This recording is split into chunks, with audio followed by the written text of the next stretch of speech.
All right. Well, good afternoon, and I want to thank everyone for taking the time to join us. You've got Sheldon and Matt Morris here for this complimentary virtual session focused on 3 intelligent leverages for healthcare leaders to deliver more consistently and securely by the way of team, time, playbook, and technology. In this, we're going to be looking at the cycle of business with respect from the leadership and ownership at the top within your healthcare organizations down through the team into this that are being served, patients and customers alike. That then results in how well the business and healthcare organizations perform to meet the needs of those patients. And that feedback cycle, again, continues from that point forward to be refined and continuing working toward a better team culture. Just a quick acronym here for you with respect to the team, as we talk about the benefits of the synergies of a team. Together, everyone achieves more. The keys to a winning team, there are 6 that Sheldon and I will be talking through with you today, all from the lens of how to leverage your team, how to make the most of your time by way of having a playbook, and the most of the technology that in today's business world is so vitally important. Step 1 is strong leadership. That, again, going back to that cycle at the top, is that leadership vision. And this strong leadership is intended to enroll and inspire the team. By way of leadership, we're able to shape a clear vision, mission, and strategy. And management is about the proficiency and productivity of the team. So you can see a bit of a contrast there of the difference between leadership and management. And this allows those in those leadership positions to walk the walk. Now, in that strategy side of things, the technical and the technology footprint is clearly part of that strategy, but not all of it. Well, and that's true. And according to John Maxwell, technology is a tool, not a substitute for leadership. And that is a huge point. See, leadership is fundamentally personal, interactive, creative, and dynamic. There needs to be an format for training, because some of the staff that you're going to be dealing with do not have the technical skills that you would have, or maybe leadership of the companies. So looking at the leadership, if you give too much technology, some of these nuances can be lost, and we would not want that to happen. For example, when do you want to send an email to your staff versus a face-to-face meeting? We do not want the leadership value to be diminished by using technology, because that does not help with your stretch your impact. It's a tool to be leveraged, absolutely, not to replace the human capital. And I think we'll come back to that a little bit in some of the next points. Mm-hmm. So first step is strong leadership. And obviously in those buying decisions with technology, that leadership is part of that vision, but vitally important that they have the input from the team as far as what those user needs are. And I know we'll talk more about that. Absolutely. Now, to get the most out of the team, together everyone achieves more. That's really only if they're all working toward a common goal. Correct. Now, a common goal provides clear direction and focus, helps to sharpen the efforts of the team. Mm-hmm. And this promotes collaboration, and it leverages their strengths. But interestingly enough, it allows us to stand in the gap of one another to supplement their knowledge gaps or their weaknesses. Great point. As well. Great point. Yes. Now that'll help shape a culture of accountability, which is what we want. It's interesting, so many times as business leaders, especially in the healthcare setting, we know those individuals 9 times out of 10 want to take care of their job responsibilities. And in this case, it's that altruism of wanting to help someone as well. Yes. And so we have to assume that they want to do what is right and give them the benefit of the doubt, but we can help them by having SMART goals and things that are very specific. They are measurable, so they know what's expected. Mm-hmm. They're achievable, so they're not unrealistic, and they're broken down into steps that help them to get there, so they're realistic. And we have to have a time frame. Absolutely. Everything has to have a time frame, or it's time bound. So clear communication aligns those individuals with the common goal, and that's how a business as a whole basically is the best at what they do. Perfect. See, we need to help our people into the digital landscape with varying levels of technical ability. I prefer a brainstorming session with your staff. Now, sometimes there's a disconnect between mid-management, upper management, and the people doing the daily tasks. And many times that we see the people that's on the floor that's doing the daily tasks can spot out inefficiencies that do not get passed up the ladder, let's say. So with a brainstorming session with your key people, that uncovers a lot of things that will help you either not overbuy or not underbuy technology, because that's a definite issue there. You can see that. The other thing that we like to see is group technology training. With a group technology training, all of your folks are seeing the same material at the same time. And so with a good Q&A after that training, you actually get a chance to see where they are from the technology standpoint and where they are with their job standpoint, which we find is very important in building that team, to see the importance of where they think their job is versus where the management thinks their importance should be. And so revealing, because oftentimes there's a misalignment there. Yes. There's two different perspectives. And until you uncover that by way of a conversation Right. and brainstorming, which gives everybody the opportunity to have a voice, then you would overlook that most likely. There's a big gap there that needs to be narrowed. And so this is the quickest way that we found to do that. And the other thing I would encourage is for companies and leaders to encourage and even pay for external training. It could be simple as your community college. It could be as simple as, paying for a bachelor's degree or whatever is specific to that role. Just number one, it keeps that person connected and keeps them excited about the opportunity to be with your company, but it also helps bring people along, and that gap closes even quicker. Yes, and closing that gap is where we're at. A lot of great organizations attending today. It's those small tweaks that make big gains when done with consistency. Yes, sir.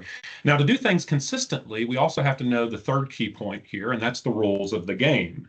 If I were to have just a big green field and say, go play ball, and there were no goalposts or no lines on the field, and you just put X number of people out there without even knowing how many people needed to be on each side, it would just look like sheer chaos. Absolutely. Yet so many times we just say, well, take care of the customer, or go sell something, or go take care of this issue. And they really don't have a clear understanding of what the standards are and what great looks like, the expectation to achieve that result. Now, in the previous phase, the common goal, we had that brainstorming exercise you were talking about. So their voice has been in that. So this is also an affirmation that we're working towards something we all care about, yes, which promotes accountability and shared responsibility. And each of these, you see a mention of culture. Culture is a byproduct of doing a lot of things well. We all want that positive culture, but it takes that daily focus, and we have to enforce those standards.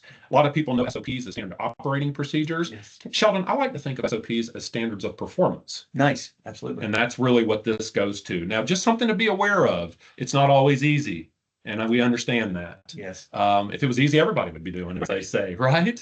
So as we raise these standards in business and expect more by way of equipping the team, it's not just to do more without having, it's also equipping them with the resources we have and making the most of them. But there will be situations where some people will not move up and on into a better model of operation and a standard of excellence. And we have to be okay with realizing that there needs to be some role alignment there. And that's a great point, because from the management standpoint, we want to pull people up. We don't want the organization or the work that we do to go down to mediocrity. So if that vision, that visioneer is up there and he's pulling the company forward, we want to pull that company up with us to continue to move forward. And then by continuing to educate, you're equipping them. Yes. So it's not an expectation without support. It's an arm around, it's pulling them up, but it's also supporting them from the foundation. Well said. Great point. Now, the rules of the game feed us into our action plan. We all know what's expected. And so now it's a matter of, okay, what play are we going to run? And so thinking again of that sports analogy, there's a lot of tape that's reviewed before you get to game day. There's a set of plays that are called. And so we have to pick out of our full arsenal of resources and tools and technology, which one to use for this particular initiative or effort. Right. So the action plan is a detailed roadmap that outlines the specific steps to strategies that a team would take to get its objective as quickly and affordably as possible. Absolutely. Leveraging all the resources, meaning people, processes, and technology. And this promotes a flexibility and adaptability model. And again, the cultural implication here is a model of continuous quality or continuous improvement. And the only way we know if we're improving is to have a system of monitoring, which are known as key performance indicators or KPIs. Now, the KPIs are one area, again, where the technology is so vitally important. And I think we'll talk a little bit about that on some of the support on the back end. Yes. All right. So the fifth point here is to support risk taking. Now, to have continuous improvement, you have to have a mindset that there might be a better way to do things. And so we have to equip people to say, within these rules of the game, much like bowling, if the little guardrails are up, you can still throw it down, but you've got some safeguards, some guardrails. Right. And so we want to have those safeguards, but encourage the team to be able to think big, to be creative, and an environment and a culture that's receptive to suggestions even if it's not the right time, the value is still there. And that constant improvement model you may have heard of as Kaizen, or a Lean Six Sigma type of concept, especially in the healthcare setting with continuous quality improvement and the improving hospital-acquired infection rates and all the documentation and billing implications, is this grow, plateau, grow, plateau. Well, to know when you plateaued, again, it means you have to have your system monitoring and managing things so you know, much like a lot of the vital sign devices in our clients' offices and the such, whereby it beeps when something's going awry. So you have to know when you've kind of flatlined. Exactly. And when more hands are needed. That's a great parallel, because we will discuss that, how we monitor that through the network and technology side. Great parallel. Wonderful. Wonderful. I look forward to that. All right, 6th point here before we get to a bit on time, and that's the topic of time, not specific to our session today, is that there's 100% involvement and inclusion. And Sheldon mentioned brainstorming. This is an exercise where everybody in the room is giving ideas and input based on their personal experience, education, talents, and interests. And so that's the environment that we want to cultivate. Now, just saying it's an open door policy is not what I mean, just to be clear. This is actually living it, whereby when you're in a setting and you're in a session, or you're in a brainstorming, it's an awareness of those that are contributing, and potentially those that have thoughts churning but don't quite feel ready to contribute. It's an opportunity to say, it looks like there's something on your mind. So sometimes we have to bring that out to let them feel that it's a safe and collaborative environment versus one that comes with any kind of downside or repercussions. Okay. All right. So this will create the synergy where 1 + 1 is 3, 4, 5, 10, or 12. Now, the 80-20 rule is a good concept here to apply in the concept of complete involvement, but more specifically as we shift to the leverage of time and a playbook. 80% of our business outcomes are due to 20% of the causes. Right. Similarly, typically 80% in business in general, maybe not as much healthcare, 80% of the business comes from 20% of the clients. Correct, yes. And so similarly here, there's a concept to apply with the 80-20 rule related to leveraging defined processes, trained people, and technology, isn't there, Sheldon? Absolutely, absolutely. What we're finding too is the hard truth in what happens when you have employees or positions that have technical issues that they can't really correct. Let's take a look at the hard truth here, because 10 low production hours. We're basically saying that the survey tells us that there are 10 hours that are non-productive per week due to slow or faulty technology. That is a time killer. It's a team killer. So with those 10 low productive hours, which is 25% of the week, let's extrapolate that a little bit. The average salary for medical office staff in North Carolina, which is a current statistic, is $40,000 per year. Is that geographic? It is North Carolina. Okay. Said that. Okay. Yeah. North Carolina. Okay. So local to those that are in the invite and hopefully relevant for you within your specific space. Yes. So the yearly loss per employee due to technical issues is $10,000 per year. Now, again, that's per employee. Let me give you an example. If your office manager has to go and help someone else that's having a problem with a slow or faulty machine or something to do with the network or bad internet connectivity, number one, that $10,000, that's how they get to that number for one employee. But many times what we're seeing is that one employee will engage another employee to come in and help them remediate that problem. Mm-hmm. But what we are seeing that's also a time killer is that employee is not a technical person. So you have two people that are great at their medical job. They're very important employees, but they're not technically trained enough to correct these problems or know where to go from here. And a lot of these problems, if they are dealt with on an individual level, they're the only person in the organization that has this particular problem at this particular time. So a big question that we always ask or want to know is, how many employees do you have? Because each one of the employees will have their own different problems. And if we can adjust those problems proactively before they happen, you see what the numbers look like. Yes, they really do add up. It does make me think about the Kaizen process I mentioned in a previous slide, and thinking about how when they started that discovery, it started out of Toyota manufacturing. And basically what they were looking at is on the assembly line, if you were responsible for this particular part of the assembly, what did you need to go get to put that together? This many bolts, this many screws, this many, whatever part you might be referring to. And by way of doing basically what's referred to as a workflow diagram, they started eliminating literally the number of steps that each individual had to take over the course of a day. Now, let me ask you this. How many days do we work out of a year? It adds up. 200, 2,080 hours, like 260 out of 365 days on a typical work week. So as we think about the point you were just making, and typically when we have some time, so let's sit in this for a little bit. We think about the waste in healthcare and where individuals could be more effective, more influential, or even more valued. And with this concept of root cause analysis, when we're looking at why are we not getting the result we want, or why have we not had the impact we're hoping to have, and think about it from the vantage point of this 80-20 rule we were talking about, it usually comes down to one of three things: either training, either technology or the tool, the resources that they need, or it's the individual. So as you're looking at your operations within your specific department in your healthcare organization, I would encourage you to think about it that way, especially if you've got one particular challenge that you've really been working hard in partnership with an individual or even with some technology to break through, is to think about it from that vantage point of, is the individual proficient on the system? And we talked earlier about the difference between leadership and management. Management is about proficiency and efficiency. Well, it's hard to be efficient if you don't know how to use the tool. Absolutely. And so number one, is it a training issue? The second one is it a resource issue? Do they have what they need? So resourcing not just in a pencil or a sheet of paper or even an application, but do they have what they need as far as being trained, being supported? I think about all the opportunity, especially with the number of people in healthcare organizations, for ticket management.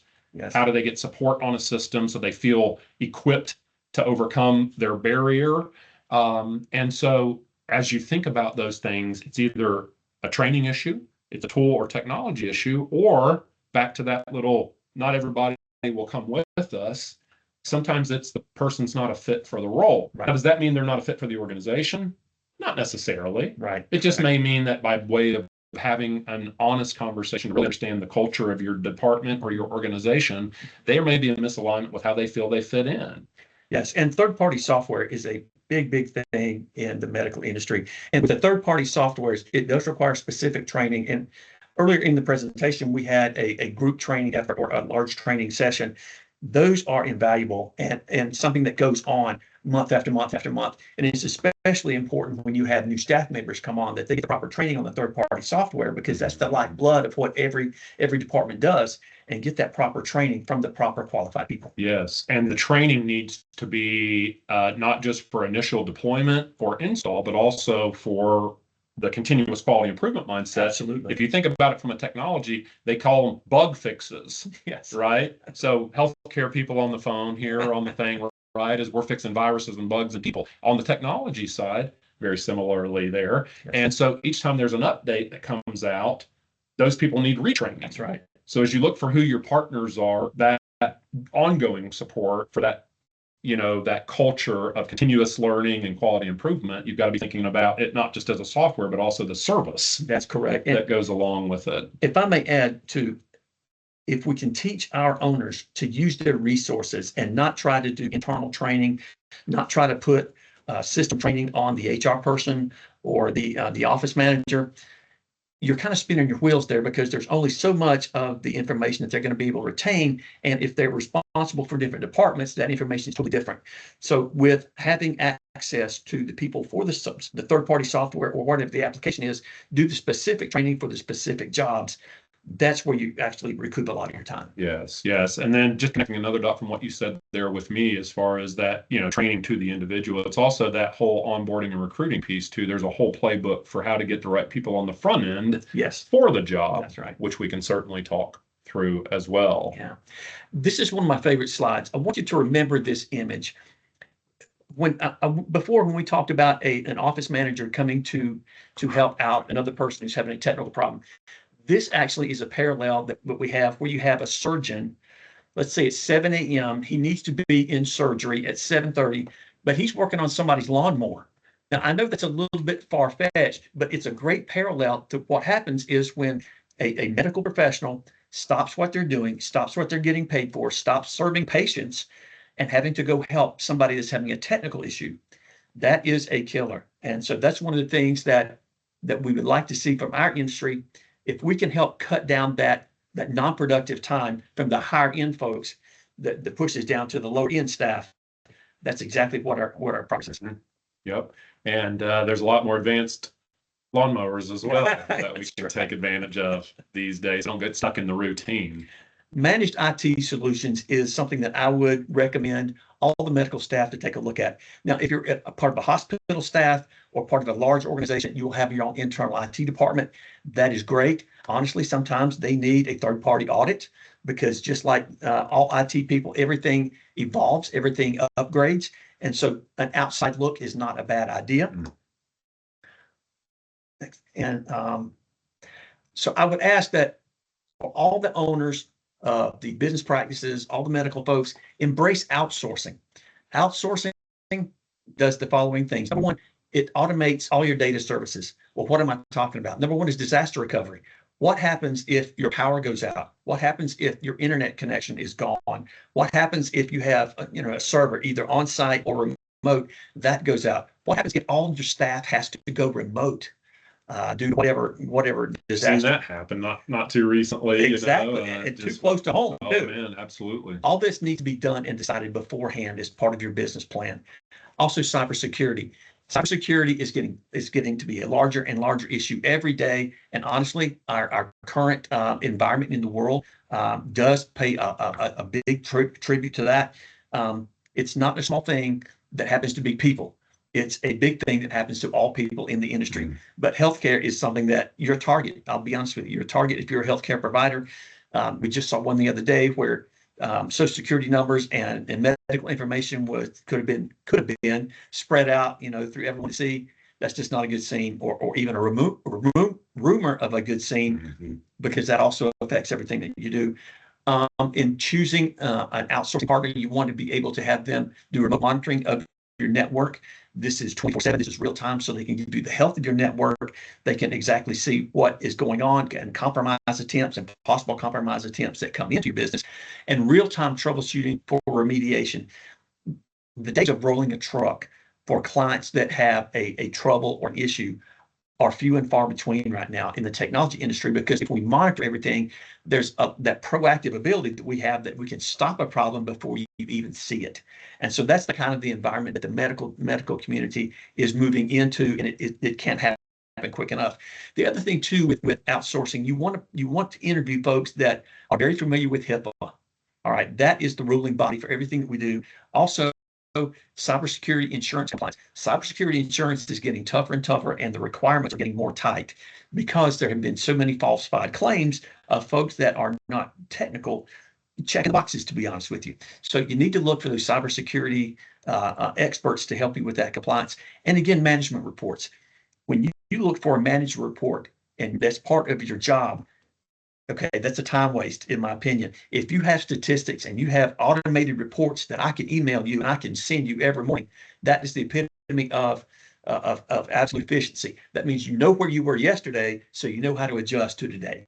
Great point there. And again, using those reportings just with analogies that our professionals on the phone can relate to, these vital sign devices. Nobody's standing there watching to see if something goes wrong. It's an alert system now with the leverage of technology to be able to, hear a beep, see something pop up on the computer at the nurse's station, whatever the case may be.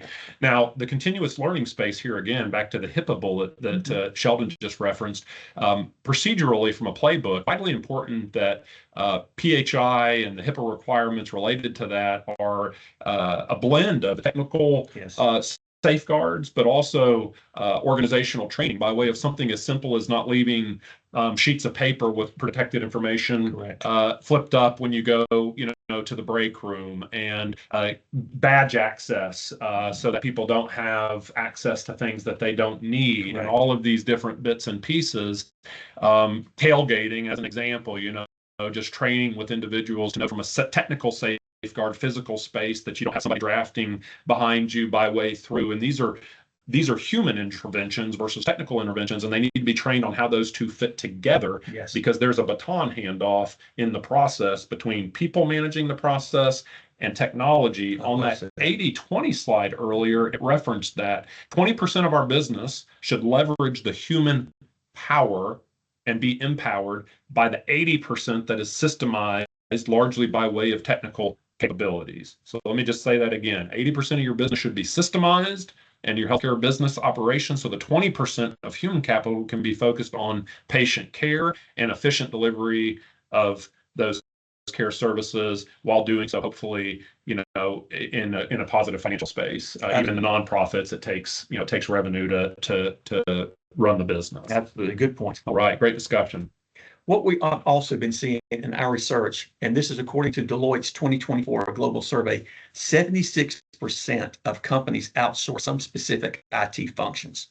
Now, that's a big number, 76%, but there are many specifics in the IT world. For example, third-party software, like we mentioned earlier, your machine acquisitions, who purchases your PCs, who specs your PCs, is your server on-site, is your server off-site, who does your cybersecurity, just a variety of things that can be outsourced. And if you have a program or a provider that does each of those in one package, so much the better. But that's a big number. 76% are embracing outsourcing. And it's interesting to me. I spent 22 years in the healthcare space based on my undergraduate, and I saw this transition first take hold really in food service. And majority of healthcare operations that have a cafeteria, so we're talking primarily acute, and chronic type treatment settings versus alternative or urgent care settings. But food service is not a specialty unless you're, a dietitian, right? And so healthcare organizations over the last 15 years have realized outsource the food service and focus on patient care. Absolutely. And so I think simple example, but we all love food, so we can certainly relate to that. It's a wonderful parallel. It's the same concept. Yeah. So consider your strengths, stay in your lane, focus on patient care, and partner up with those that bring those standards of excellence to your technology and your tools.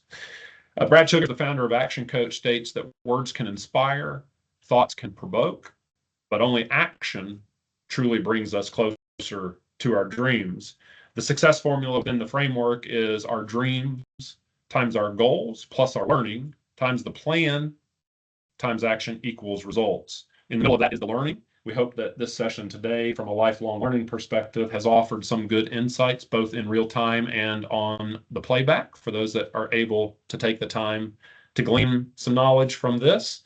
It's been an absolute pleasure to get to spend some time with you this afternoon. For myself, I am Matt Morris. I'm with Action Coach. We are a growth strategist and accountability partner to businesses, healthcare, and other, to be able to address the types of things that Sheldon, my co-presenter here, and I have been talking about. Yes, and I'm Sheldon Mellon with Paladin Business Consulting. I'm a VP of Business Development, and we see situations and cases just like we've been talking about all over the place. I've been in the industry for 25 plus years. I've worked with every aspect of business, and the medical aspect has been very, very good for us because of the HIPAA qualifications, of the compliances, and it's been a very, very invaluable part of our business. And I think that there's certainly in the healthcare setting, and again, speaking from having direct support of and previous roles within both acute and non-traditional settings, is that to engage, equip, enroll, and inspire, those in this setting have the desire to help. And so we share that desire and are hopeful that today has given some tools and techniques to be able to take back to your team. Contact information is here. I'll leave this screen up for just a moment, and then I'm going to come off of the share and hopefully just make sure there's nobody in the waiting room. And we do still have about 8 minutes or so to get you back to have time to get out of lunch break. And so if we got the desire, we'll open up here for any feedback and questions. So bear with me just one moment.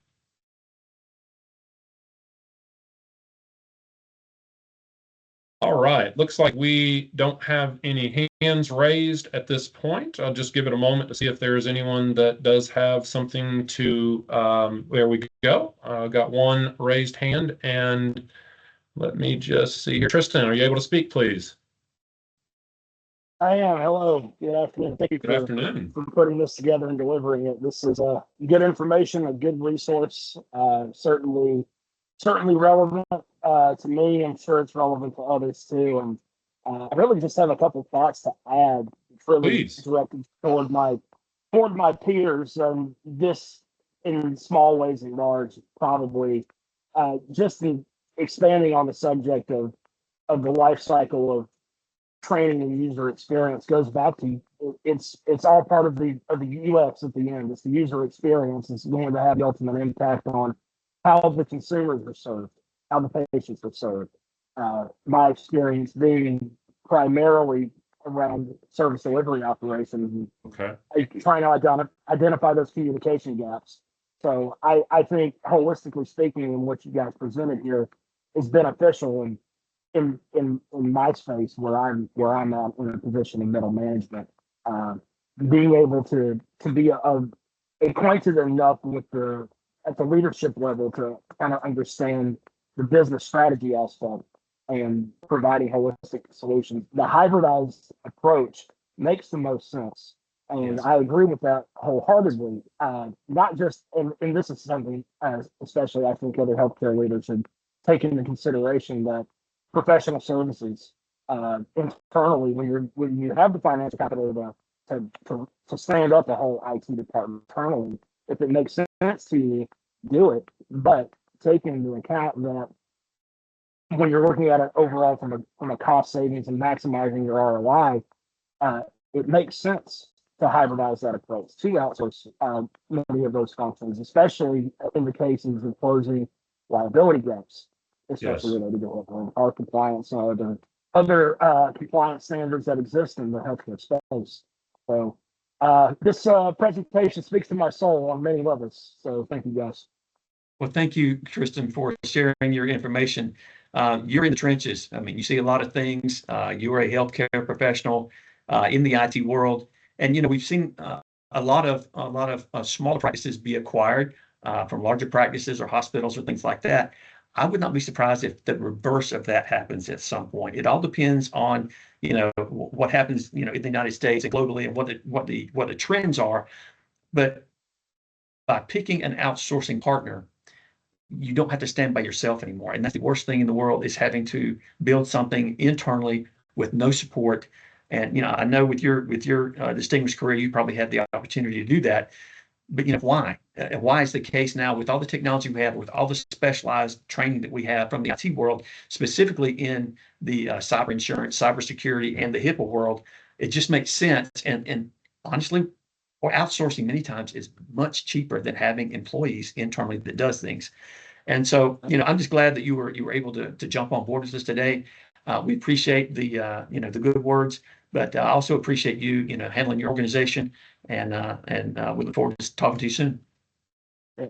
Yeah, Definitely. absolutely. And I know that middle management role you mentioned, sometimes as we talk about these like rules of a winning team, it's that difficult spot of, managing up and managing down in middle management. Right, absolutely.